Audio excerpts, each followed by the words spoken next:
ल साथीहरू पेमेन्ट कसरी गर्ने पठाउमा भनेर म सिकाउनु गइरहेको छु। मेरो चाहिँ सस्पेन्ड भइरहेछ 2-3 दिन जति भर्न काम नरहेको। पैसा पनि तिरेको छैन 5666.50 भनेको चाहिँ यति तिर्नुपर्ने रहेछ मैले। यो चाहिँ कहाँबाट भने छिटो पैसा एप चाहिँ डाउनलोड गर्नुपर्छ तपाईँहरूले।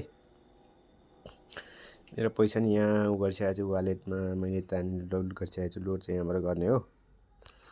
मोबाइल ब्याङ्किङमा जाने अनि कुन चाहिँ ब्याङ्कमा छ तपाईँको खाता त्यही अनुसार खोलिन्छ। यहाँनिर पेमेन्ट यहाँनिर गर्ने कति छ त्यो अनुसार अनि यहाँनिर रिमार्क्समा लेखिदिनु भयो। अनि त्यहाँनिर कन्फर्म गर्ने। कन्फर्म गरेपछि यहाँनिर आउँछ एनआइसिआर मेरो चाहिँ। अनि तपाईँको यहाँनिर मोबाइल नम्बर र पासवर्ड हाल्नुपर्छ जुन चाहिँ तपाईँको मोबाइल ब्याङ्किङ खोल्नु भएको छ त्यसमा चाहिँ यहाँ खोल्नुपर्छ। सर्लक्कै मेरो चाहिँ उनी भइसकेको छ। मेरो चाहिँ उनी भइसकेको छ त्यही भएर पैसै छ। त्यही भएर अहिले मैले गरिनँ ब्याक गएँ म। अब म ढिलो नगरिकन कहाँबाट गर्ने भन्ने कुरो अनि सिधै एकदम सजिलोको लागि यहाँबाट गर्ने पठाउ ड्राइभिङ हामी चाहिँ के बाइक कार तपाईँ के छ। म चाहिँ अब फाइन होइन पठाउ। अब मेरो चाहिँ फुड डेलिभरीमा हो त्यही भएर यहाँबाट चाहिँ मेरो पेमेन्ट गर्न लागिरहेको छु। यहाँनिर चाहिँ कति छ मेरो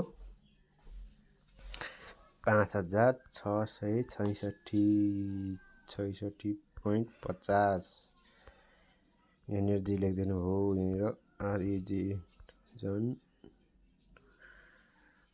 फुट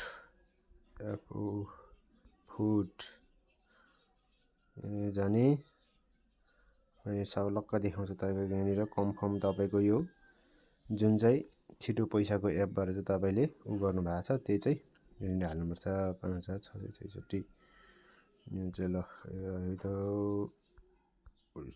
अनि यहाँनिर मेरो पिन पनि हालिसकेँ। तपाईँहरूलाई कन्फर्म गर्ने। कन्फर्म गरेपछि यसरी आउँछ सर्लक्कै तपाईँले के भने डाउनलोड गरे पनि भयो नगरे पनि भयो। नत्र भए तपाईँको यहाँनिर पेमेन्टमा देखाउँछ 5656 तपाईँले पठाएको सब डिटेल पनि देखाउँछ यहाँनिर सक्सेस भनेर भनिरहेछ। ल है साथीहरू तपाईँ पनि छिटो गरिहाल्नु है नत्र सस्पेन्ड खाएर पैसा कमाइँदैन नि फेरि सुल्टियो।